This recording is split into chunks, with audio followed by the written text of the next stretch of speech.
Bom, pessoal, a aula está sendo gravada, certo? Então eu vou começar me identificando aí para ficar registrado no vídeo. Então, sou o professor Paulo Sérgio Daines, do Instituto Federal de São Paulo. Essa é uma aula síncrona do curso. Vou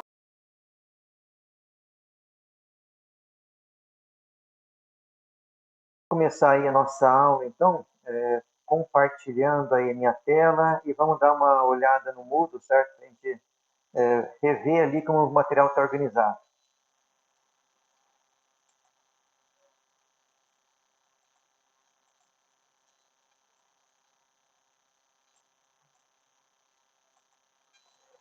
Tudo certo aí com o compartilhamento? Uhum. Joia. Então vamos dar uma olhadinha aqui no Moodle. Então, hoje nós estamos aí na experiência número 2, certo? Então, nós temos aqui o link para a aula, que vocês já acessaram, os slides da experiência, que eu vou utilizar aqui na nossa aula, tanto no formato do PowerPoint quanto no formato PDF. Roteiro, que foi feito para a aula presencial, certo? E aqui as medições para que vocês possam, então, fazer os cálculos necessários ou os gráficos e poder entregar, então, o relatório. Depois que eu terminar aqui de processar esse vídeo, eu vou então anexá-lo ele logo aqui embaixo, certo? E nós também temos aqui em anexo as aulas síncronas aí dos semestres anteriores. Então, muito parecido ali com a experiência 1, certo? A organização da mesma forma.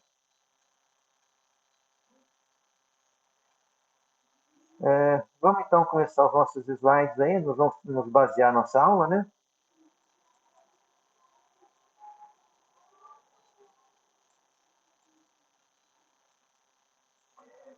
Então, experiência número 2, nós iremos tratar na aula de hoje especificamente de máquina síncrona.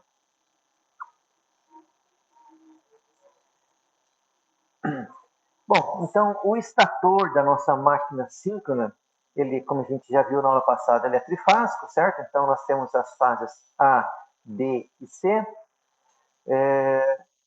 As três fases, elas são idênticas, certo? Em número de espiras, em distribuição dessas espiras, das ranhuras, só que elas estão defasadas 120 graus cada uma. Então, o centro magnético, eu estou representando aqui o centro magnético da bobina A por esse solenoide. 120 graus tem a fase B, mais 120 graus a fase C e mais 120 graus novamente a fase A. O rotor dessa máquina, ele pode ser um rotor de polos lisos ou um rotor de polos salientes.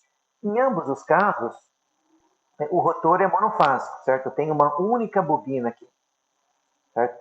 A diferença é que no rotor de polos lisos, essa bobina ela está distribuída aqui ao longo aqui do meu rotor, dentro de ranhuras, e na máquina de polos salientes, essa bobina está concentrada no meio, e o meu rotor não é um cilindro perfeito, certo? Eu tenho uma área aqui onde eu tenho a parte vazia, certo? Que é onde vai ser bobinada aí a minha máquina.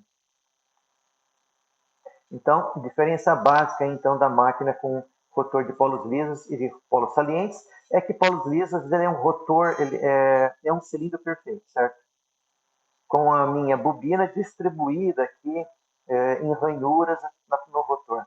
Enquanto meu rotor de polos salientes, eu tenho bem claro aqui dois polos, certo? E a minha bobina está concentrada aqui.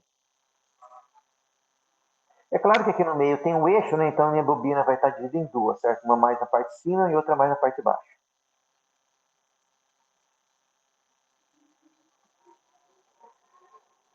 Bom, essa máquina síncrona, ela pode operar tanto no modo motor quanto no modo gerador, certo?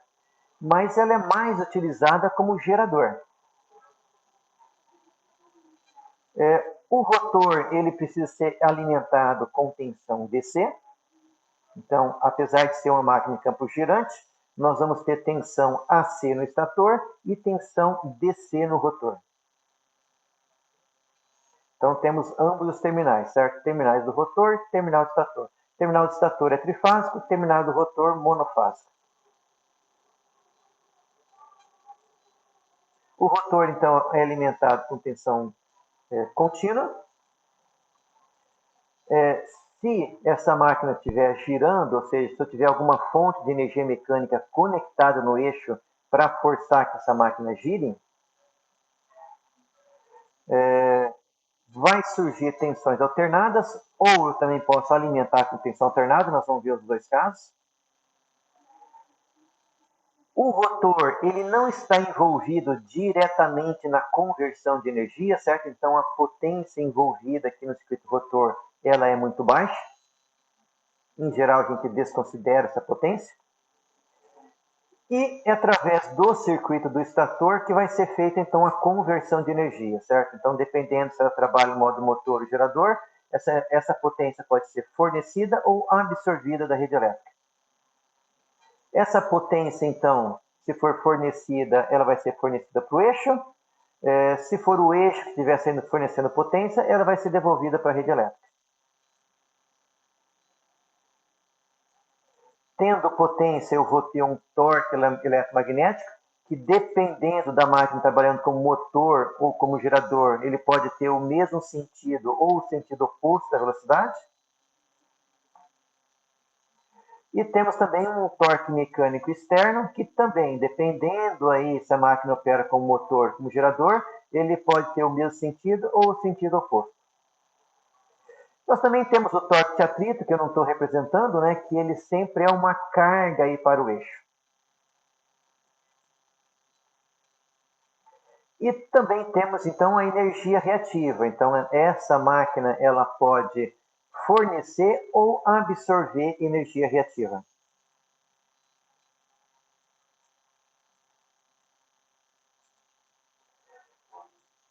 Tudo tranquilo até aqui, pessoal? Só lembrando, então, que eu estou sem o retorno aqui, certo? Meu fone de ouvido, por algum motivo, não está funcionando, não é a bateria. Mas qualquer coisa que tiverem perguntas, por favor, utilizem o chat aí, no bate-papo, né? Bom, continua tudo certo com o áudio e vídeo, pessoal? Pode me confirmar? Joia. Então, vamos continuar.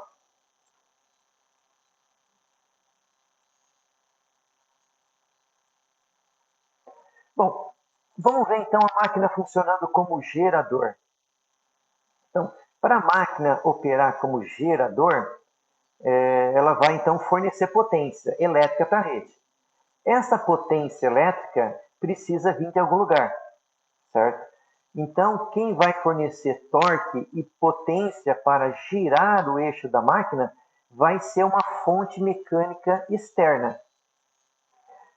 Por exemplo, numa hidrelétrica, é a água passando pela turbina hidráulica que vai fazer a turbina girar. Essa turbina está conectada no rotor que vai girar junto, certo? Se for uma termoelétrica, é o vapor d'água passando numa turbina que vai movimentar o eixo da máquina, certo? E num último exemplo aí, se for um gerador portátil, né, vai ser um motor de combustão. Então você vai ter ali um motor de combustão que vai estar queimando combustível, né, gasolina ou diesel, e vai estar fornecendo então energia aí para se gerar o eixo. Então, importante que a gente tem que ter em mente, para a máquina operar como gerador, é preciso ter uma fonte de energia mecânica externa à máquina, que forneça o movimento para gerar o eixo. Então, nesse caso, esse torque mecânico externo vai ter o mesmo sentido da velocidade, porque é ele que movimenta o eixo. Bom, é necessário alimentar o circuito do rotor com tensão DC. Se a máquina, então, estiver girando e for alimentada o rotor com tensão DC, vão surgir tensões nos terminais dessa máquina, certo? Tendo essas tensões, nós teremos fornecer potência para uma carga. Então, tem que ter em mente que essa potência que está sendo fornecida aqui, ela veio do eixo, certo? Então, por balanço aí de energia, eu vou ter também as perdas, acho que eu não representei aqui, não representei. Então, eu estou fornecendo potência pelo eixo, eu vou ter perdas elétricas e perdas mecânicas. O que sobrar é fornecido em potência elétrica. Essa máquina também pode controlar a sua energia reativa. Então, mesmo trabalhando no modo gerador, ela pode fornecer ou absorver energia reativa. Nós vamos ver isso nos próximos experimentos. Bom, se a potência ativa vem do eixo, então vou fazer uma primeira pergunta para vocês, para ver se alguém arrisca aí, certo? De onde que vem a potência reativa?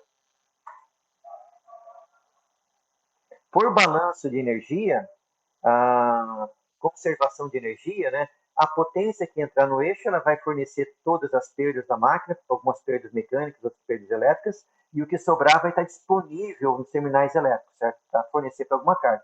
E energia reativa, pessoal?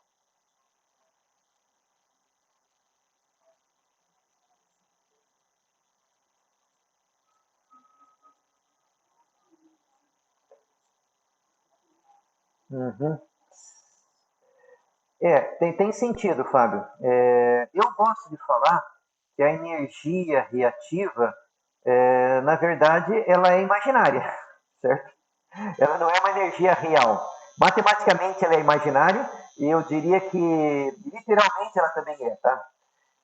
Porque do ponto de vista de instantâneo, a energia reativa é uma energia que, na verdade, em um quarto de ciclo ela é positiva e no outro quarto de ciclo é negativa. Certo? Primeiro, estou falando em quarto de ciclo, porque se você for ver o gráfico instantâneo da potência, ele tem o dobro da frequência dos parâmetros elétricos.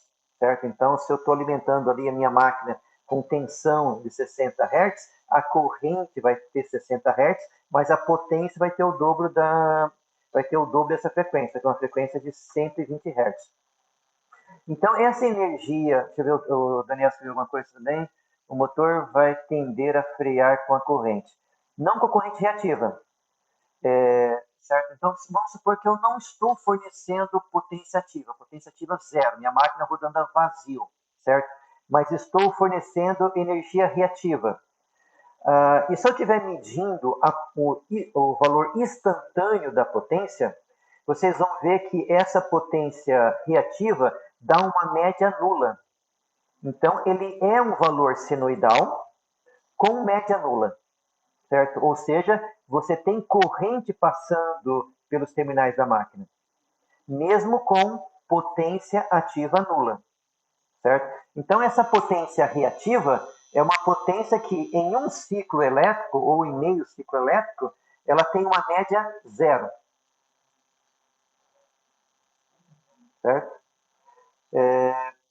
Quando eu tenho potência, se eu só tiver potência ativa em uma fase, eu vou ter também um formato senoidal, em uma única fase, tá? Não no trifásico, em uma única fase, onde essa potência é sempre positiva. Se eu tiver as duas, potência ativa e reativa, continua sendo um seno com média positiva, mas que passa por negativa em alguns períodos. Certo?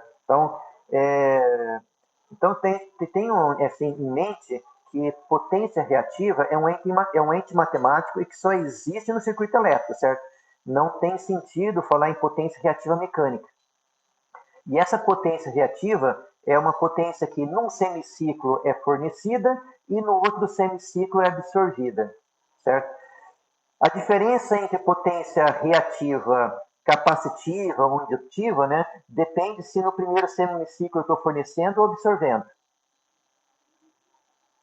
Mas, então, potência ativa, ela tem que obedecer à conservação de energia, certo? Então, essa potência ativa, ela tem que vir do eixo, tem que vir da parte mecânica para a máquina operando como gerador, certo? Agora, potência reativa, não. Potência reativa só tem sentido falar em potência reativa elétrica, certo? Tudo tranquilo até aqui, pessoal?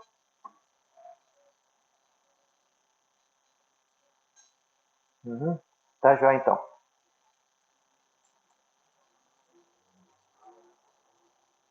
Vamos para a máquina, então, operando com o motor. Então, agora, na máquina operando como motor, é necessário, então, fornecer potência ativa para a máquina, certo? E essa potência ativa vai ser fornecida para o eixo, para alguma carga, certo? Ou seja, esse motor pode estar conectado, por exemplo, nas polias aí de um elevador ou de uma escada rolante, certo? Ou poderia estar tracionando um carro, poderia estar qualquer fonte que precise de energia mecânica, certo? O importante é que eu forneço energia elétrica e eu vou disponibilizar potência mecânica no eixo da máquina. Ou seja, eu converto potência elétrica em potência mecânica. Sendo assim, vai ter o torque eletromecânico da máquina, que vai fazer com que a máquina acelere. Nesse caso, então, se eu colocar alguma carga nesse eixo, essa carga vai se opor ao movimento. E eu ainda preciso energizar o circuito rotor, certo? Na máquina operando como motor, eu também posso controlar essa energia reativa. Nós vamos ver isso numa aula mais para frente.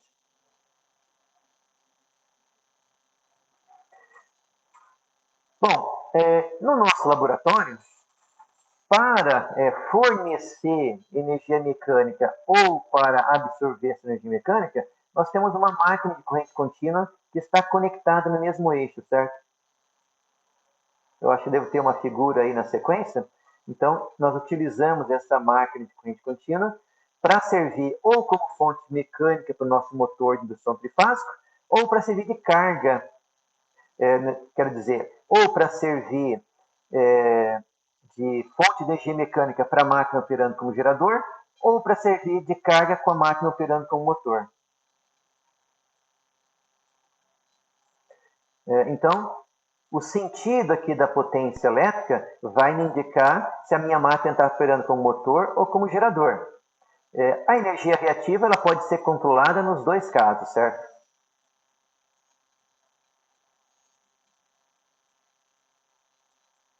Aqui sim nós temos a foto, certo? Então aqui nós temos o motor DC, aqui nós temos o nosso motor trifásico, que esse motor, na verdade, ele pode operar com máquina síncrona ou assíncrona, certo? Dependendo de como a gente manipular o circuito rotor. Mas nesse experimento nós estamos estudando a máquina como máquina síncrona. Deixa eu só dar uma olhada de novo no bate-papo aqui. Tudo tranquilo ainda, pessoal? Alguma pergunta?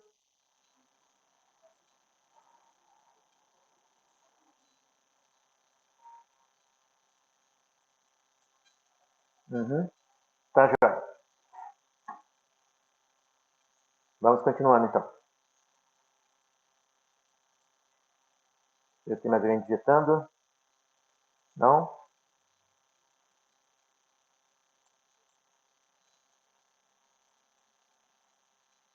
Bom, então, ressaltando essa questão do balanço de energia. Então, se a minha máquina opera como motor, eu tenho, então, que fornecer energia elétrica nos terminais elétricos da máquina. Essa energia vai ser convertida em energia eletromagnética nas bobinas. Uma parcela vai ser dissipada em perdas elétricas. Então, a minha bobina ela também tem resistência, certo? Nós vamos ver, o núcleo magnético também tem perdas. Então, todas as perdas elétricas são agrupadas nessa perda que eu tenho aqui, certo? É como se eu tivesse aqui um líquido passando por um cano e tem alguns vazamentos, certo? Então, tem aqui um vazamento de energia, que são as perdas elétricas. Essa energia eletromagnética, ela é convertida, então aqui eu considero minha máquina como um dispositivo ideal, ele é convertido, então, em energia eletromecânica. Eu vou ter uma parcela de perda mecânica aqui, certo? Em atritos de rolamento e de escovas. E o que sobrar vai estar disponível aí para estar fornecendo energia para alguma carga, certo? Se eu puxar mais energia mecânica do que a minha máquina pode suprir, a tendência é que eu vou frear o eixo da máquina. Mas, a princípio, quanto mais potência mecânica eu puxo, mais potência elétrica eu tenho que fornecer. A máquina operando como gerador, o fluxo de energia é o inverso, certo? Então, eu forneço energia mecânica, uma parcela dessa energia mecânica é desperdiçada em atrito, o que sobrar é convertido em energia eletromecânica, que entra no meu dispositivo ideal, converte essa energia em energia eletromagnética, vou ter aqui as minhas perdas, e o que sobrar é disponibilizado em potência elétrica, certo? Se eu olhar aqui a máquina somente do lado de fora, certo? Essa energia elétrica, ela tem que fornecer as perdas, tanto elétricas quanto mecânicas, quanto a energia mecânica, ou seja, essa energia no eixo mais a potência, a perda mecânica, a perda elétrica, tem que ser igual à energia elétrica fornecida. Certo? E na máquina operando como gerador, essas três energias, a potência elétrica, a perda elétrica e a perda mecânica, a soma dessas três tem que dar a energia fornecida na entrada.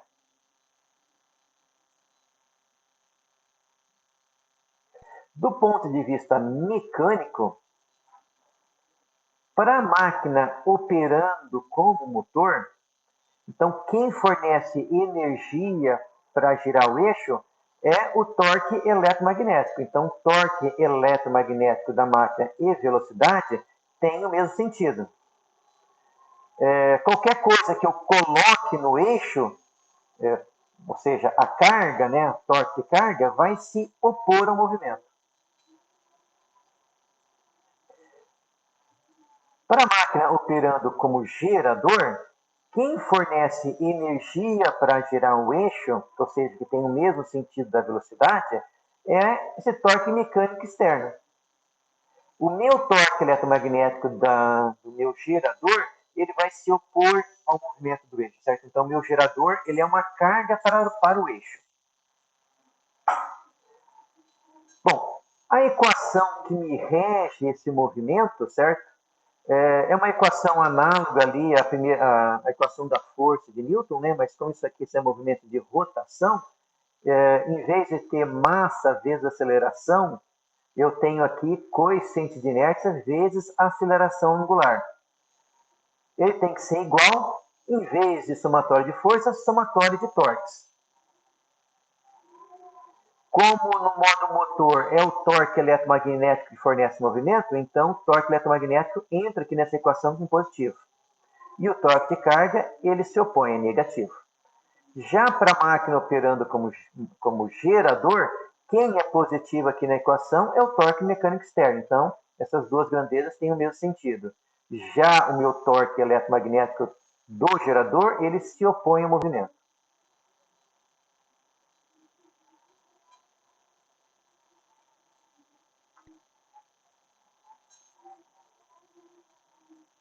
Opa.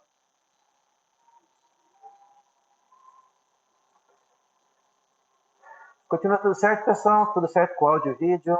Alguma pergunta até aqui?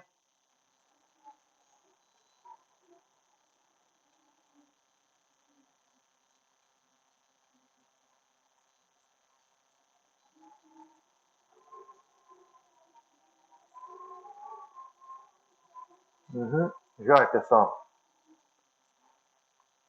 Esperando mais algumas pessoas digitarem. Exato. Do ponto de vista mecânico, as equações são idênticas, porque é um cilindro que tem vários torques envolvidos. Então, do ponto de vista mecânico, não muda nada. Do ponto de vista elétrico, é uma outra equação, né? Mas, do ponto de vista mecânico, são idênticas. Aquelas equações que nós vimos para a parte mecânica da máquina de corrente contínua, elas valem 100% para as máquinas de corrente alternada. Só muda a parte elétrica.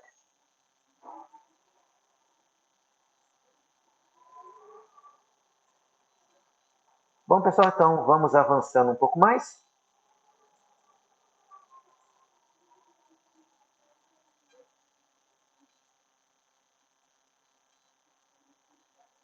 Bom, na aula passada, nós vimos o que acontece quando eu alimento essa máquina, na verdade, esse estator, né, que aí tanto faz se a máquina era síncrona ou assíncrona, o comportamento do estator é o mesmo, certo?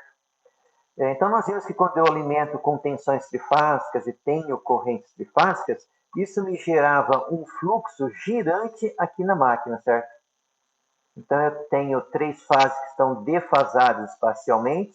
Se eu também alimentasse essas fases com correntes defasadas no tempo, ou seja, quando a corrente na fase A é máxima, as outras têm que estar em outros pontos, né? Isso me gerava um fluxo girante aqui dentro da minha máquina, com uma distribuição senoidal. Bom, a máquina síncrona, ela tem então um rotor que é composta por uma única bobina e que é alimentada com corrente DC. Aí você pode perguntar, poxa, mas a máquina não é AC? Como que eu alimento essa máquina com corrente DC? Somente o rotor é alimentado com tensão DC, certo? Então aqui eu tenho um fluxo que, do ponto de vista do rotor, é um fluxo contínuo,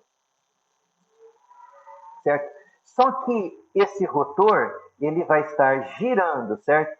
Então, como, por exemplo, a fase A está parada, ela vai ver o rotor se movimentando, ou seja, ela vai ver um fluxo alternado. Então, por exemplo, quando esse fluxo, vamos supor que com corrente positiva, eu tenho um fluxo nessa direção aqui, certo? Saindo aqui do onde a corrente está entrando. Significa que quando meu rotor estiver alinhado com a fase A, eu vou ter um valor máximo. Quando ele estiver em quadratura, como agora, ele vai ser mínimo, vai ser nulo, na verdade. E quando ele rodar 180 graus, esse fluxo vai estar invertido.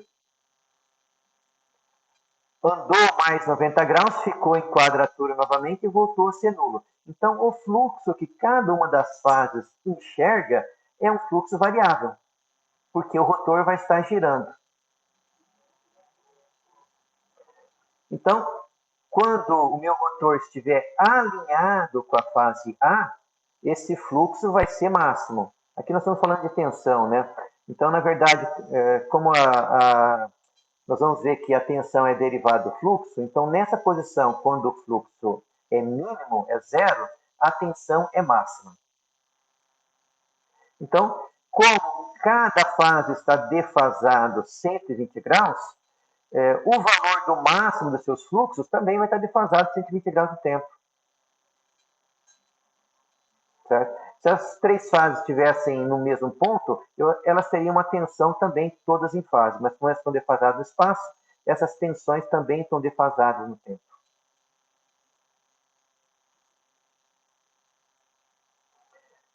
Bom, lembrem lá de eletromagnetismo do nossa aula de conversão 1, né? Que para se ter tensão induzida, é necessário ter variação de fluxo.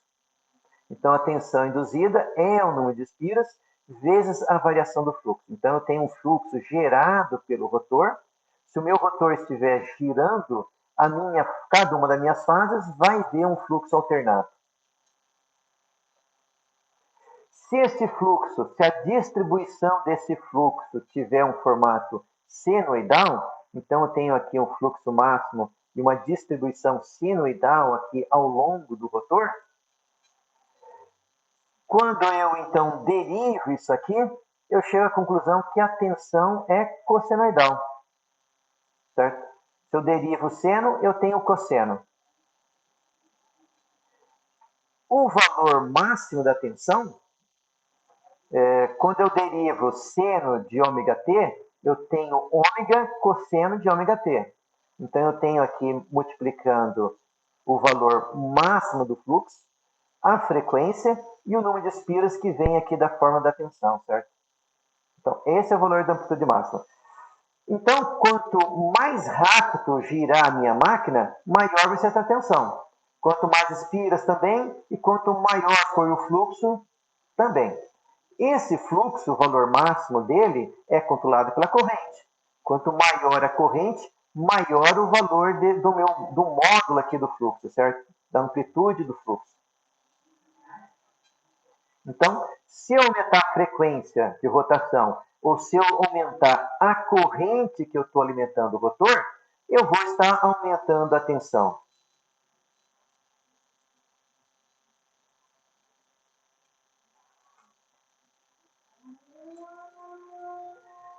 Tudo tranquilo até aqui, pessoal? Então, a primeira coisa que eu queria mostrar para vocês é que para a máquina síncrona, primeiro como o fluxo do rotor ele está estático em relação ao rotor. Eu alimento aquela única bobina com uma corrente contínua, isso me gera um fluxo que, para o observador no rotor, ele está parado. Mas para quem é um observador no estator, a bobina, quando a minha máquina gira, ela vê um fluxo variável, que depende ali, né, da posição do rotor. Se esse fluxo tiver uma distribuição senoidal, eu derivo e vou obter um cosseno.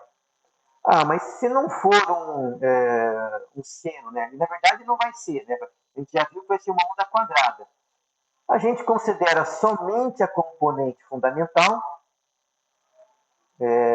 deriva somente esse componente fundamental, certo? O restante ali, os harmônicos, só vão gerar pulsação de torque. Quem realmente gera torque útil é o primeiro harmônico.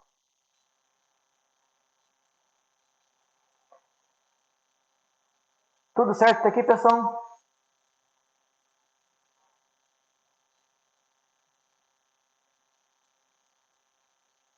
Então tá jóia.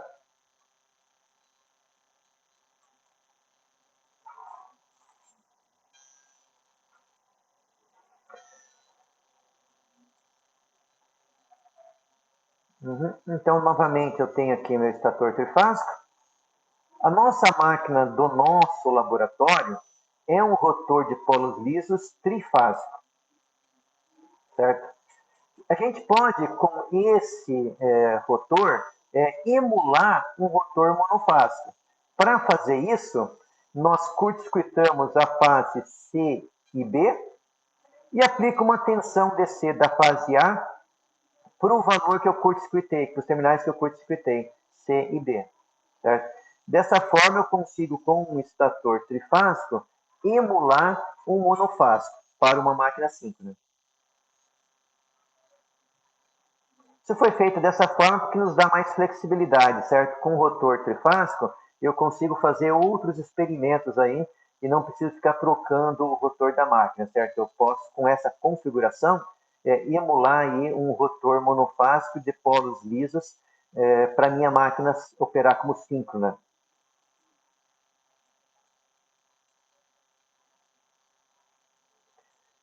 Então, relembrando a topologia da nossa máquina do laboratório, cada uma das fases está dividida em duas bobinas que estão sobre o mesmo eixo magnético, certo? Então, aqui eu tenho a fase U, que está dividida em duas bobinas.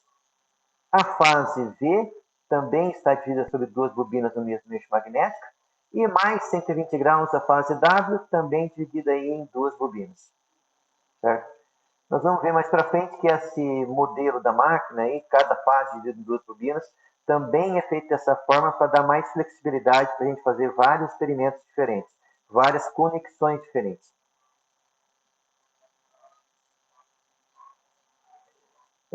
Nesse experimento, então, nós utilizamos o kit aí da De Lorenzo, certo? E ele também é composto de amperímetros e watímetros. Então, quando não tem nenhum equipamento queimado, nós não precisamos de nenhum equipamento do almoxerifado. Aqui, então, uma cópia, né, um diagrama que representa os terminais aí de estator e rotor. Então, a gente já viu a polaridade dessas bobinas, certo? Então, para a mesma fase, os terminais internos são negativos, ou seja, se eu arbitro que o terminal 2 é negativo e o terminal 1 é positivo, essa bobina, em relação a essa, vai ter o terminal 5 negativo e o terminal 6 positivo. certo? Isso se replica para as demais fases.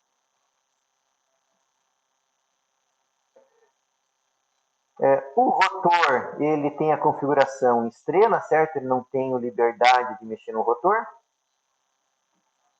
Então, para conectar a minha máquina em Y, vou fazer uma ligação em Y, certo? Então, eu vou colocar cada uma das fases em série.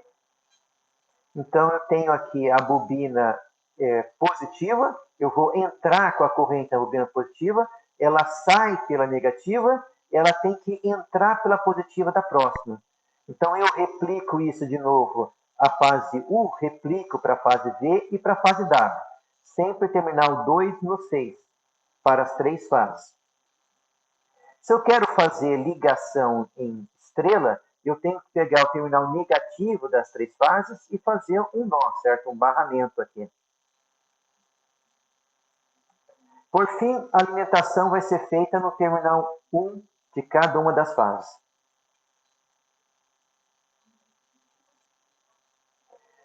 Bom, para alimentar o rotor, então nós vamos curto-circuitar 2 fases. Aqui nós vamos pegar a fase L e M, curto-circuitar. E vamos então aplicar uma tensão DC entre o terminal K e o terminal LM que estão curto-circuitados. Nós vamos utilizar uma fonte que é variável, numa escala de 0 até 8 volts, para que a gente possa controlar a corrente que é aplicada aqui no rotor, certo?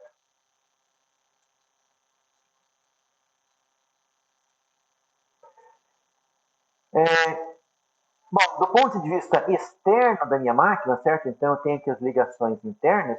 Do ponto de vista externo, ou seja, a partir aqui do lado de fora dos terminais da máquina, do lado de fora do terminal do rotor também, o que eu vou estar instalando aí para estar monitorando a máquina?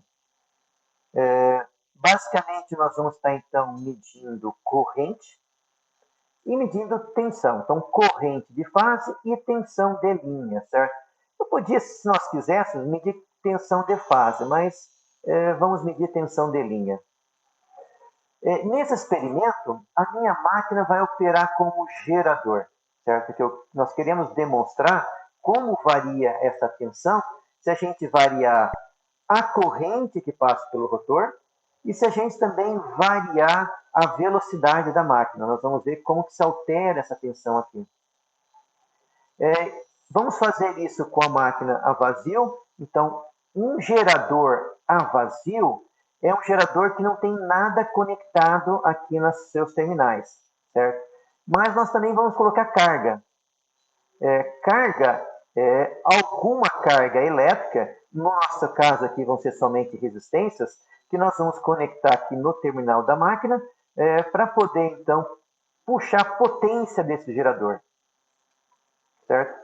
Então, nós temos aqui 3 resistências de 15 ohm, que estão ligadas em estrela. Então, notem que eu tenho um terminal comum, o outro terminal é ligado nas fases.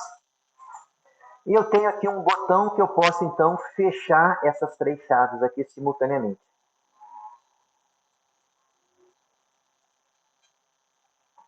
No rotor, nós vamos medir a corrente do rotor.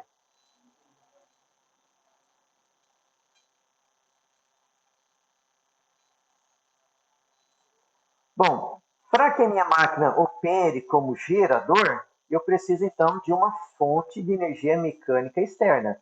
Essa fonte de energia vai ser a nossa máquina de corrente contínua que está conectada no mesmo eixo, certo? Então, essa máquina de corrente contínua, a gente já estudou ela no semestre passado, certo? Então, nós vamos usar aqui, nesse caso, a excitação paralela. Então, tem uma fonte que está alimentando o circuito de armadura. Para poder controlar a velocidade, nós temos um rheostat em série com a armadura. E essa fonte também é aplicada aqui ao circuito de campo da minha máquina, certo? Então, a mesma fonte é aplicada no circuito de campo e no circuito de armadura, certo? Então, excitação paralela. Então, essa máquina de corrente contínua vai operar no modo motor para fornecer energia mecânica no eixo, que vai ser fornecido, então, para a nossa máquina síncrona, certo? Uma máquina C síncrona.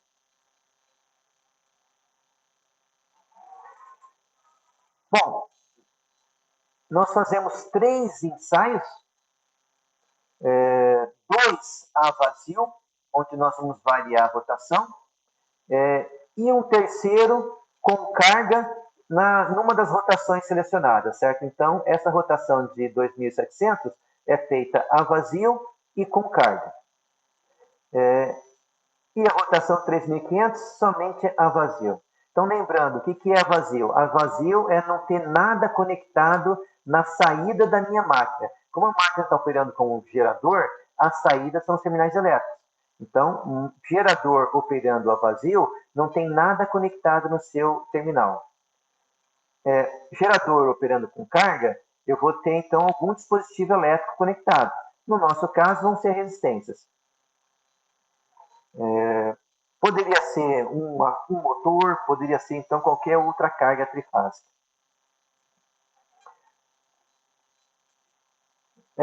Bom, então, primeiro passo então, é desligar a carga, porque a operação é vazio.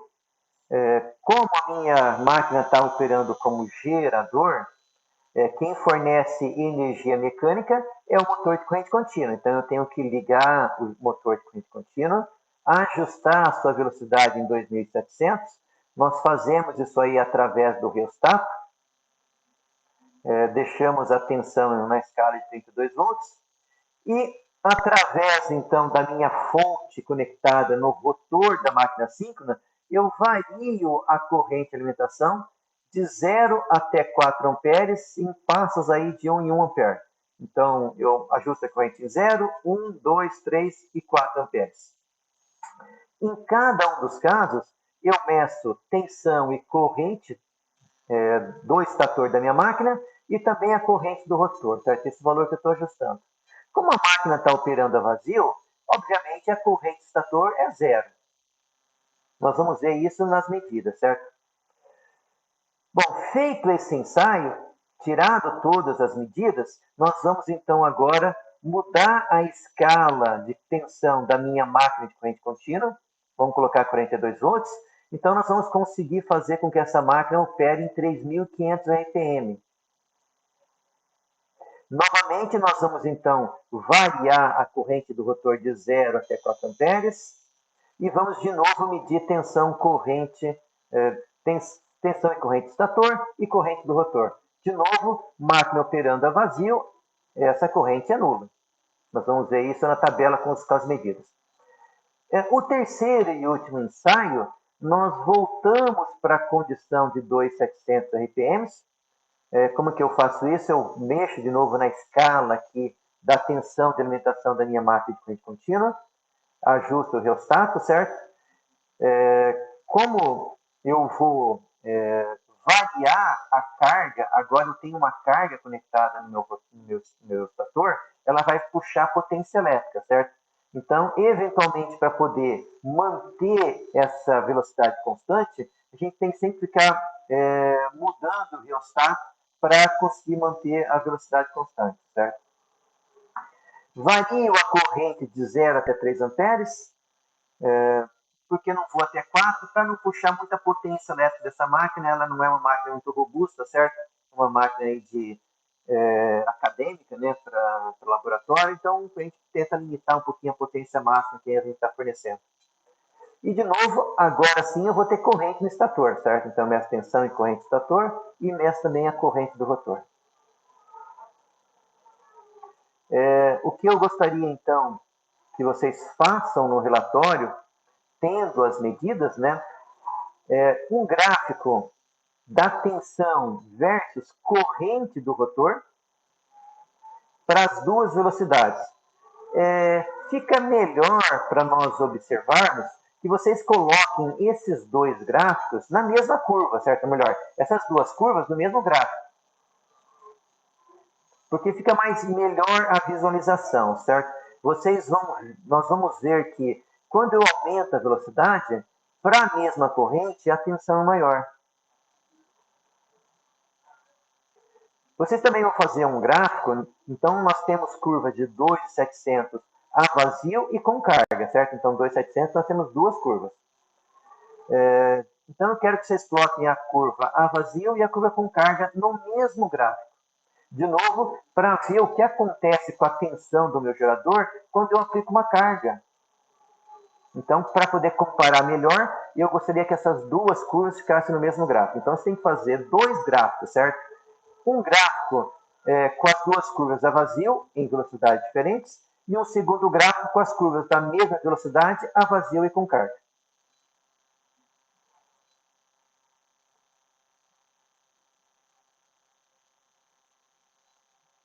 Tudo tranquilo até aqui, pessoal? Boa pergunta? Áudio e vídeo continua tudo certo?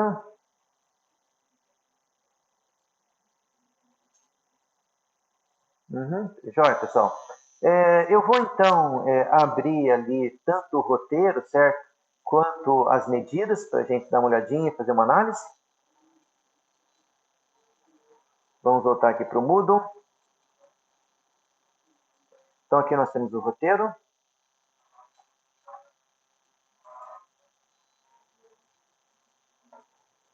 Basicamente, no roteiro, ele foi concebido para aula presencial, né? Ele tem basicamente as mesmas informações que estavam no slide, certo? O objetivo do nosso experimento, que é observar aí, né, o comportamento da máquina síncrona por meio do levantamento dos seus parâmetros e curvas, certo?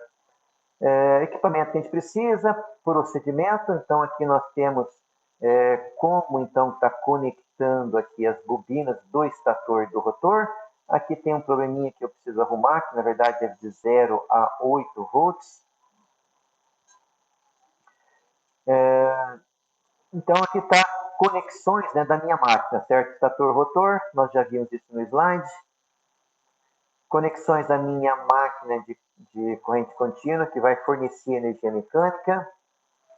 As conexões externas à minha máquina, né? Vamos medir então tensão de linha e corrente fase. A minha carga, que é uma carga trifásica, né? 3 resistores conectados em Y, né? Ou estrela. A conexão aqui então do circuito do rotor, que eu vou então estar medindo corrente e aplicando aí uma fonte DC.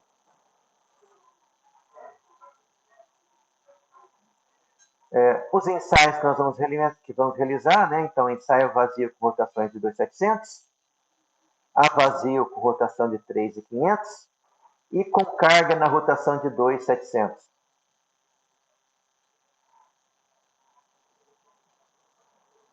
Essas tabelas com as medidas tem no próximo arquivo, né, que eu vou estar abrindo aqui para a gente analisar. E os gráficos que eu solicitei, certo? Então, são dois gráficos. Num gráfico, as duas curvas a vazio, e num segundo gráfico, as duas curvas com 2.700.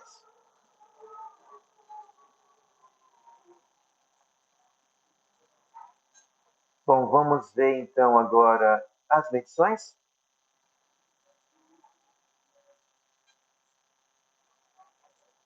Então, primeira coisa curiosa que eu gostaria de chamar a atenção de vocês é que vocês vão observar que, mesmo com corrente nula no rotor, eu tenho tensão no estator. Então, no primeiro ensaio com 2.700 a vazio, notem que eu tenho aqui meio volt de tensão, mesmo com zero de corrente. No segundo, quando eu aumentei a velocidade, essa tensão aumentou até um pouquinho. Corrente zero, eu ainda obtive 0,6 volts. E com carga, essa corrente aqui caiu. Mas nos três casos, mesmo com corrente nula, eu tinha uma tensão induzida. Nós, como estamos utilizando o multímetro, a gente só está medindo o módulo ali da corrente, certo? Nós não estamos medindo na fase, né? Então, pergunta, pessoal, de onde que vem essa tensão? Por que nós temos tensão com corrente zero? Alguém arrisca um palpite?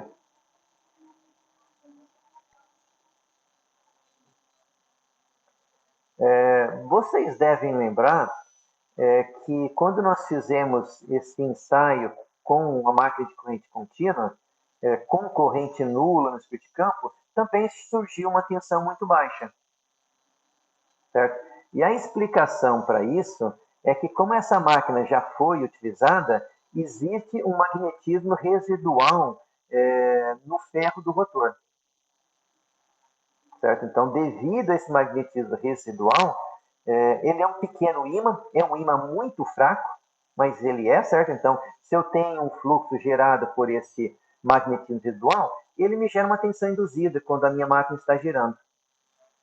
É muito fraco, mas tem uma pequena tensão ali, certo? Então, primeiro comentário que eu queria fazer para vocês é que, devido a esse magnetismo residual que nós temos no rotor, mesmo com corrente nula no rotor, nós temos uma pequena tensão induzida. Certo, pessoal?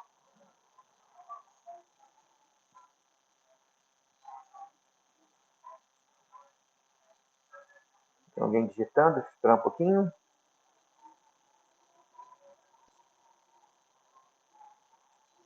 Alguma pergunta, comentário aí, pessoal? Pode aproveitar a oportunidade.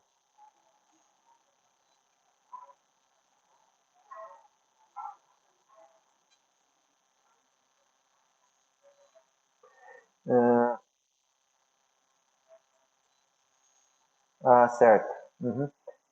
Esse magnetismo residual vem do fato que o ferro tem uma curva de esterese, né? E quando eu aplico o fluxo nele e tiro, sempre fica o magnetismo residual. Qualquer material magnético que tenha essa curva de esterese, sempre vai ficar o magnetismo residual. Alguns são mais fortes, certo? Os ímãs são materiais feitos para isso. Então, quando eu tiro, eu preciso magnetizar o ímã. Uma vez magnetizado, que eu tiro o fluxo externo, ele mantém o magnetismo, né? Mas no ferro ele é bem pequeno. Essa máquina simples, aproveitando que eu falei de magnetismo residual e de ímã, certo? Ela também poderia ter o seu rotor, em vez de ter uma bobina, ter um ímã. Certo? A vantagem do ímã é que eu não preciso energizar o circuito rotor, automaticamente eu não preciso daquelas escovas que eu tenho, dos anéis e escovas que eu tenho no eixo, certo?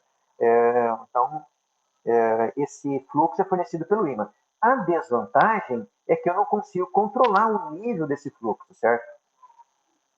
Se eu tenho ímã, esse fluxo é constante, eu não consigo controlar. Vocês viram ali que nessa máquina, nesse gerador, eu controlando a corrente, eu conseguia controlar a tensão. Para um gerador, isso é muito importante. Você conseguir manter a tensão do gerador constante.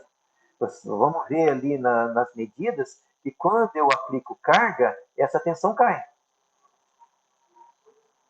Então vamos continuar vendo as medidas. Uhum. Então, primeiro, máquina vazia, ou seja, não tem nada conectado no estator, a corrente do estator é zero.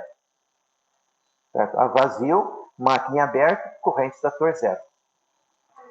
Vamos comparar a máquina vazio em diferentes correntes. Então, aqui em 1 ampere eu tive 9, aqui em 1 ampere 10 e pouco.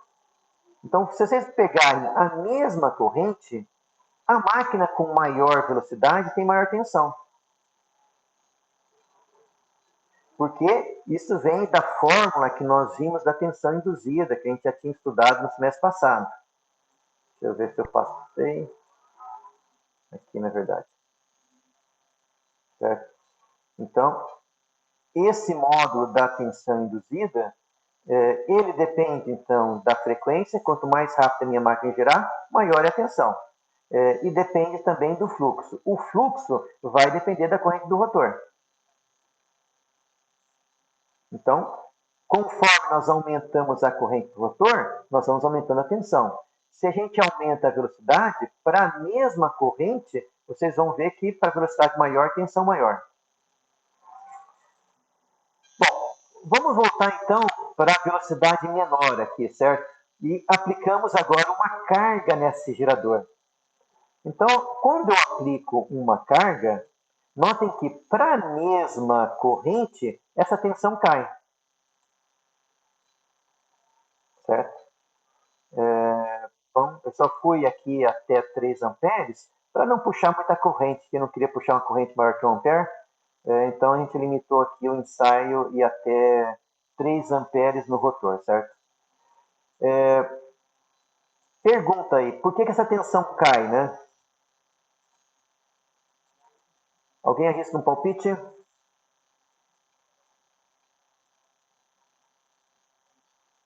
Ninguém, pessoal? Por que quando eu aplico uma tensão no meu gerador, a tensão cai?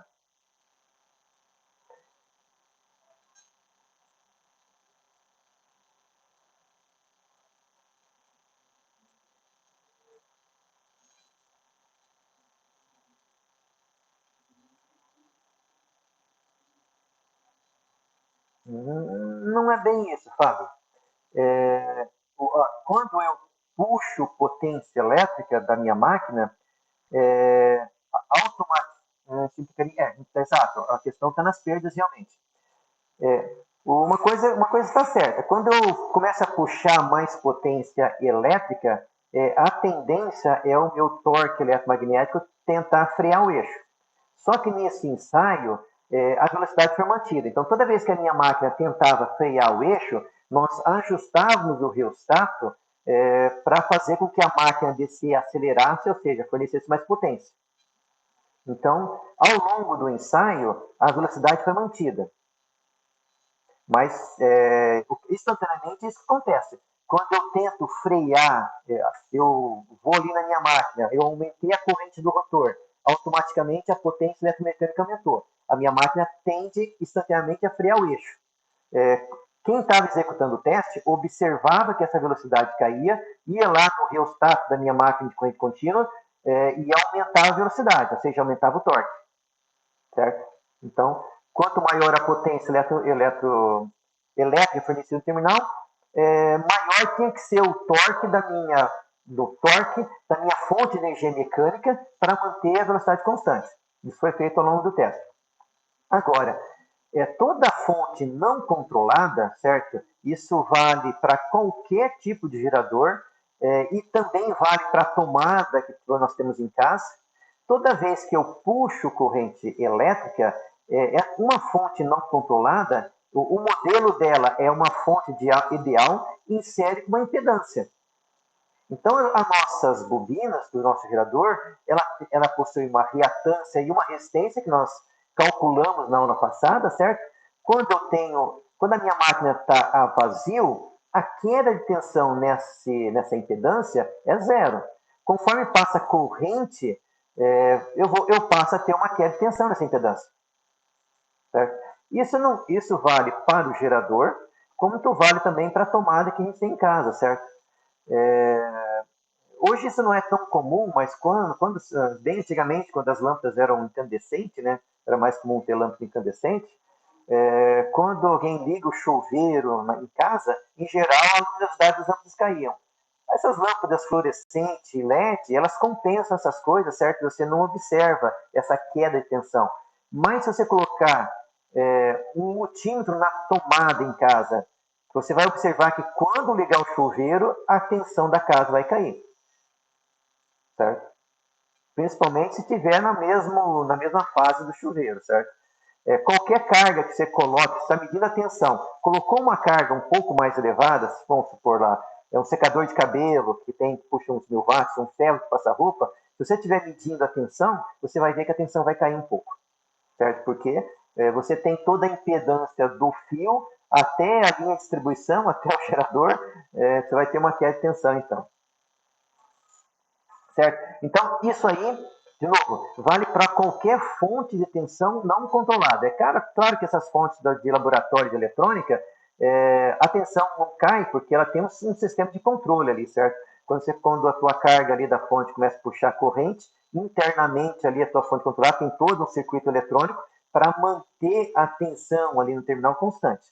Então, ela é uma fonte controlada, certo? Agora, fontes não controladas, puxou corrente ou potência, né, você vai ter uma queda de tensão na impedância da fonte. Quanto melhor a fonte, menor vai ser essa impedância, certo? E menor vai ser a queda de tensão. Mas, de uma forma geral, alguma impedância sempre vai ter na saída aí das nossas fontes. Ou dos nossos geradores, né? Ficou claro, pessoal? Alguma dúvida aí?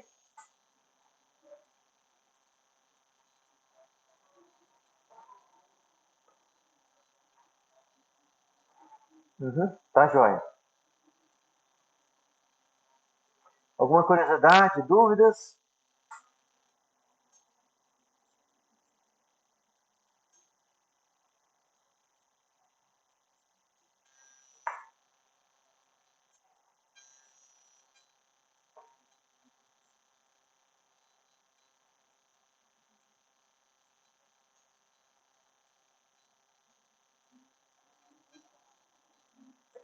Ah, essa nomenclatura de armadura nós só usávamos para máquina de corrente contínua, certo? Mas os cálculos que vocês fizeram na aula passada, vocês calcularam ali a reatância e a resistência dessa máquina aí do estator da máquina síncrona e também do rotor, certo? Então, qualquer bobina vai ter reatância e resistências. A máquina de corrente contínua, a gente também utilizava uma resistência externa à armadura para poder controlar a velocidade, certo? Mas qualquer bobina vai ter sempre uma reatância e uma resistência associada.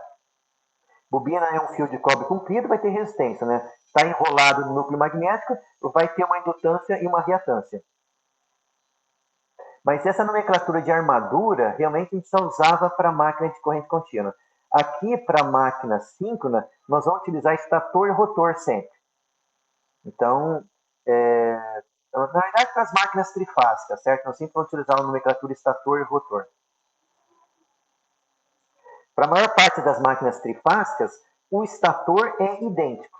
Elas vão diferir principalmente no rotor. Mais uma coisa que eu queria comentar com vocês, essa máquina ela é chamada de máquina síncrona porque a frequência elétrica que nós temos no terminal, eu vou voltar aqui no slide, notem que essa frequência elétrica que nós temos na máquina, ela é exatamente a frequência do rotor. Se eu alterar a frequência do rotor, eu não só vou estar variando a amplitude da tensão, como eu também vou estar variando a frequência elétrica do rotor. Certo? Como nesse ensaio a minha máquina não foi conectada na rede elétrica, essa máquina funcionou numa frequência diferente de 60 Hz nesses dois ensaios, certo? Basta você pegar a frequência ali em RPM e dividir por 60, de RPM para Hertz, a razão é 60, né? Vocês vão ter a frequência elétrica em Hertz. Então, vocês vão ver que a frequência elétrica foi diferente, certo? Foi mais baixa. Então, máquina é chamada de máquina síncrona porque a frequência elétrica é igual à frequência do rotor. Como o meu fluxo está estacionado no rotor, essa frequência elétrica da máquina vai depender dessa frequência mecânica. Por isso é chamada de máquina síncrona. Rotor e circuito elétrico estão em sincronismo.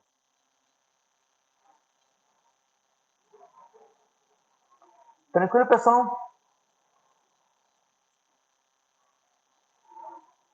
Jóia.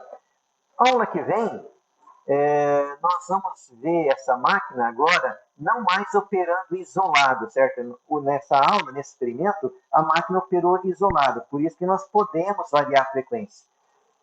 Na aula que vem, nós vamos ver essa máquina conectada na rede elétrica, operando sempre em 60 Hz.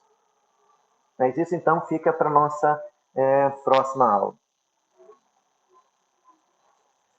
Alguma pergunta aí, pessoal? Alguma curiosidade? Qualquer comentário que vocês tenham?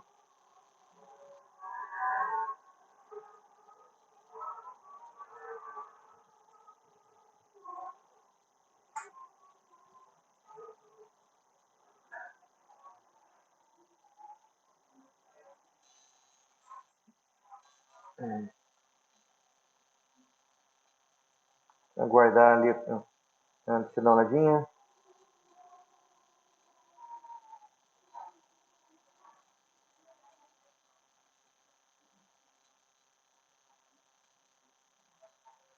Uhum,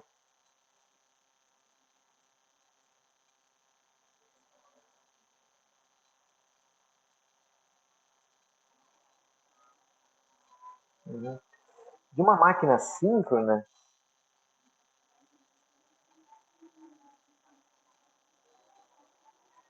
não é muito comum não, viu, viu Isabela?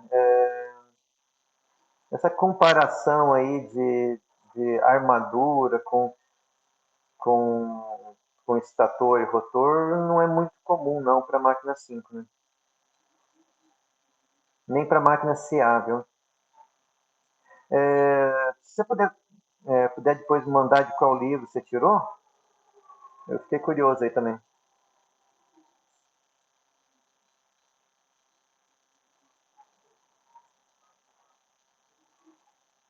O Fitzgerald. Uhum. Tá, já, dá uma espiadinha onde que ele, como é que ele, em que contexto ele comenta isso aí, né?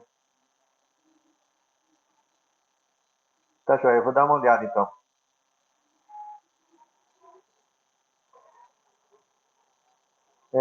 Mais alguma coisa, pessoal?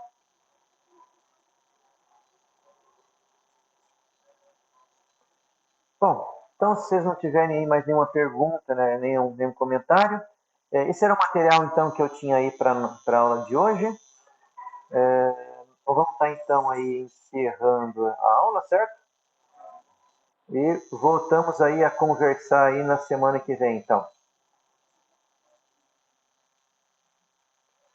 Já, pessoal. Então, obrigado aí pela presença de todos. A gente se vê de novo, então, na semana que vem. Até mais.